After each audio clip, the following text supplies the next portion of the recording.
अस्सलाम वालेकुम friends and I hope you all be well and I am Muzaffar Shah और इस वक्त मैं आर्ट्स काउंसिल कराची में मौजूद हूँ।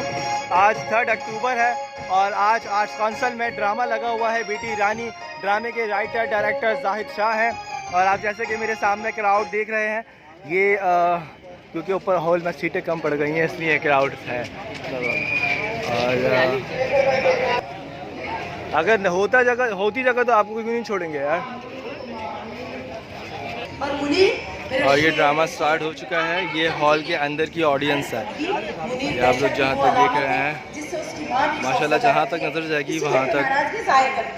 अच्छा मैं समझी। ये ड्रामा है। बहुत मुबारक हो। खैर मुबारक शीदा, तुम्हें भी बहुत बहुत मुबारक हो। मुबारक हो आपको भी बहुत मुबारक हो बहन जी। वो बाजी अगर आपकी इजाजत हो तो मैं अपने घर चले जाऊँ, माँ याद कर रही है। हाँ शीदा बेटा जाओ, इस दिन ना माओ को बच्चे बड़े याद आते हैं। और हाँ, एक बात का ख्याल रखना, सुबह जल्दी